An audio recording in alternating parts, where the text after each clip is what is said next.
Everything we learned from the Premier League title race this weekend. We're going to break down Arsenal, Liverpool and Manchester City, look ahead at some of their fixtures and what happened in the weekend's action.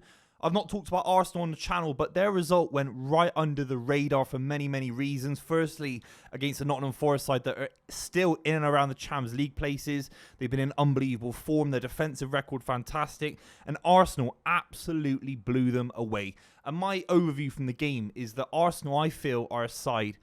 They can't take the pressure. They're still a young side. I'm not trying to wind anyone up. But I think they're better when they're just off the pace a little bit and they can build up momentum in the back end of the season. I think when you put a lot of pressure on Arsenal early, there's a lot of weight, there's a lot of baggage around that club, particularly for not winning the league title in 20 years. You feel that maybe if they're a couple of points off Liverpool in March, that might suit them versus being 3 points clear, maybe in February or January, if that makes sense. And I feel they looked like an unlocked side. They felt a lot more progressive. That obviously was helped by the fact that Martin Odegaard looked fully fit. When he came back a couple of weeks ago, just before the international break, he did look a little bit leggy, dare I say. Maybe rushed back just to get the result that Arsenal needed before the international break against Chelsea, I think it was. But against Forest, everything went through him. He was running the show. The midfield looked so much more dynamic. It felt like classic Arteta, dare I say it, and that kind of flat, languid, stiff Arsenal side that I've certainly been criticising for the last few weeks completely changed against Nottingham Forest, and that's down to Martin Odegaard as well as Jorginho. Partey looked very, very good in that midfield, when they both rotated for each other, and of course Ethan Nwaneri as well. You have to shout out him. But this Arsenal side, they can keep Saka and Odegaard fit. They're a major, major force. They're 1 point off Man City, and that's not the club they can be looking at. They're 9 points behind Liverpool. I do think they can make that up. And I talk about Liverpool's experience. I talk about the 5 or 6 players that know how to win a Premier League title, know how to win a Champions League, have been off the back of that Jurgen Klopp success. But Arsenal have got this weird mixture of kind of experience of being actually in a Premier League title race in the last couple of years. Liverpool haven't really, let's be honest. I know they had a run last season, but Arsenal have done it now. And they've got massive amount of points last season. And if there's one side that had to have that mixture of hunger and experience in terms of just grinding out results, I think Arsenal's certainly there, and they're being slept on. They were fantastic against Nottingham Forest. I actually think Arteta got the substitutions right as well. Jorginho, I think, got substituted because of his yellow card. Partey came on, scored an unbelievable goal. The little flick around the corner for the Saka goal was absolutely outrageous. This Arsenal side, it was a classic performance. They bullied Nottingham Forest. They had about 20 shots on target, 66% possession.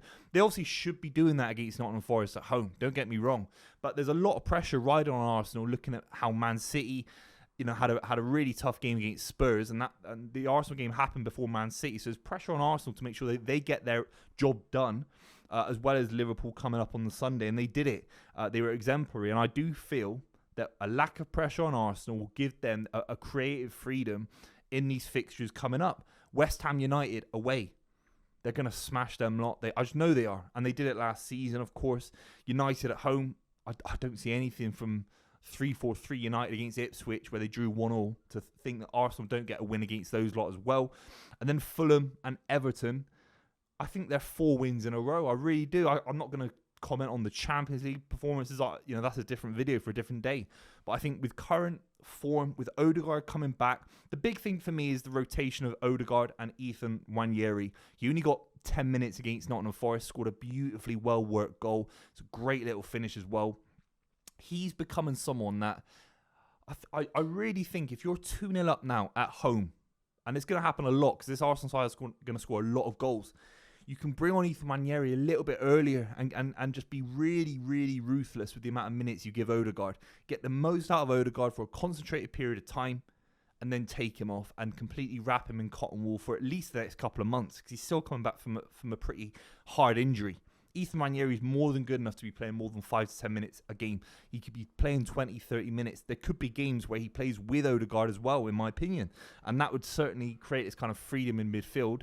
And Arsenal could be a side that score a little bit more goals than they have done this season, in my opinion. So I think those fixtures are winnable. I think Saka looks unbelievable. And there's this kind of confidence and this purring with this Arsenal side. I think that happens when the pressure's off. And I think that happens when they see City crumbling a little bit. They'll be absolutely kicking themselves. They're not a little bit closer to Liverpool right now. But I do think they can make that up. Let me know what you think in the comments down below. Obviously, make sure you subscribe, by the way. We're going to break down Liverpool. I talked about them yesterday, and with about 24, 48 hours reflection, you can look back at the Liverpool result and think, very, very good result. Not the best performance. Absolutely not.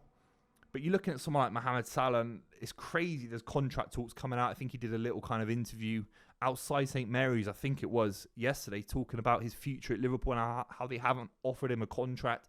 He's creeping up the ranks, and I said it on the video yesterday, I said he'll be the highest scorer from a foreign-based country in Premier League history. I think I got the sentence wrong in the other video, but he will be right up there. His form this season has been absolutely electric. We're talking 16 goals and assists in 12 appearances.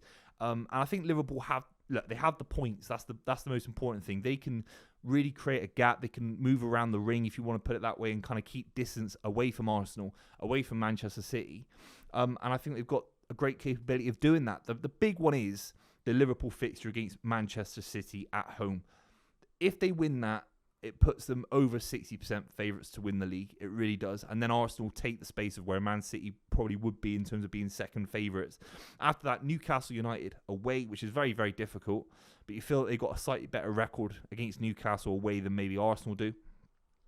Everton, hard, based on last season as well, at Goodison Park.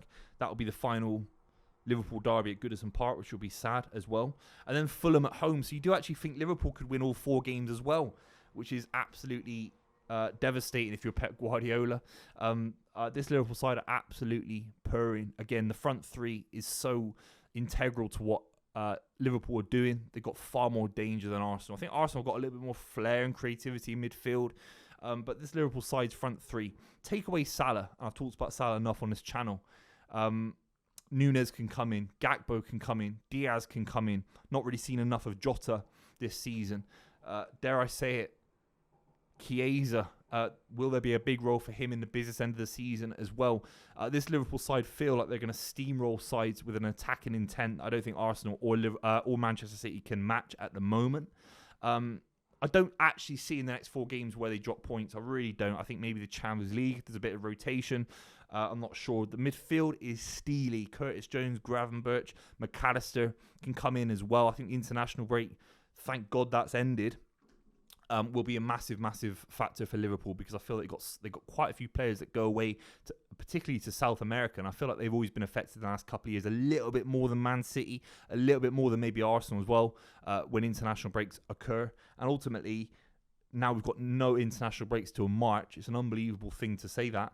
And I feel that when they get going now, especially with McAllister coming back into that midfield, they're going to have a steel and a grit and athleticism in their midfield that is going to be very, very hard to match. I see 4 wins for Arsenal. I see 4 wins for Liverpool, and that's a huge thing now for Manchester City. Man City have got some really, really hard games coming up. It's very, very worrying. At the end of the 4, I'm breaking down 4 games per side really. Manchester United in the Manchester derby, Ruben Amorim will have a point to prove. Ruben Amorim has got experience in beating Manchester City in this 5-game losing streak, obviously with Sporting Lisbon. Palace away before that as well. But the 2 games coming up next for Manchester City, Liverpool at Anfield. If City win that, it will be a minor miracle equivalent to the 40,000 loaves in the Bible. Seriously, I mean, it's Noah's Ark vibe. I mean, how are they fitting all those animals onto the Ark? If City win at Anfield, it is possible. There's more than enough quality in that City side to beat Liverpool. I'm not saying it's going to happen, but City actually have to win the game now. That's the point, because it's going to get to the point now where Liverpool have so many points on Manchester City. I don't see how the club can get back in it. I really don't. So the next game, City have got Liverpool, then Forest, which is hard. It's great that it's at the Etihad, but something has to change for me. And we're talking about, I've talked about Jorginho, Partey looking great for the Arsenal midfield, Odegaard as well. Liverpool's midfield looking absolutely fantastic, robust, physical. The City midfield is definitely not a Premier League title winning midfield right now. So something has to change. I've said on previous videos on this weekend, based on the Spurs loss, the City might need to go to a back 5 and be a bit more of a counter-attacking side. I know that's crazy saying that with the kind of players that City have got at their disposal. Mateus Nunes, I'm seeing a lot of City accounts talk about Mateus Nunes coming in against Liverpool. I do agree with that in terms of athleticism, in terms of energy. I mean, Kulusevski had Ilkay Gundogan on toast, nutmegging him and stuff. It was absolutely embarrassing at points. Rico Lewis has to come out of the midfield. He has to go back into right back, in my opinion. Unless you can play a centre-back at right back, do 4 centre-backs really narrow and pack the midfield with Núñez, Gundogan, Bernardo Silva, Phil Foden, De Bruyne, and then have Haaland by himself and try and play 4-5-1, make it really, really tight in midfield. That's the only way I think City can get through these fixtures and try and build something and protect De Bruyne, give De Bruyne a free roll with those kind of legs around him. But you're talking about Bernardo Silva, Ilkay Gundogan in their 30s, basically. The legs have gone a touch. Not saying they can't come back. The athleticism isn't there in the same way that Curtis Jones is roaming around the park. Gravenberch roaming around the park, bullying sides. Same with Thomas Partey. Same with Martin Odegaard since he's come back as well. Something has to change. I think City are in a massive, massive worrying period right now. If City win the next 4, it is honestly a minor, minor miracle. And really, I'm doing these Premier League title race kind of videos. They're not in the title. City aren't in the title race if City lose to Liverpool. That's the fact. So it's going to be very, very interesting. Let me know what you think in the comments down below. Those are the things we learned in the Premier League title race this weekend. The big one for me is that Arsenal's result against Nottingham Forest did go right under the radar. 3-0. They looked very, very confident. And I think they've stopped the rot. And I think they can build a platform now where they put massive pressure on Liverpool. I think it works in their favour that they're slightly behind Liverpool right now. I think come February, March, April, they can go on that kind of run they did last season, which nearly saw them win the first title they've won in nearly 20 years. I still think they've got the capability of doing that. And I think maybe they need to add in January as well. Let me know what you think in the comments down below. Make sure you subscribe to the channel. I'll see you very, very soon.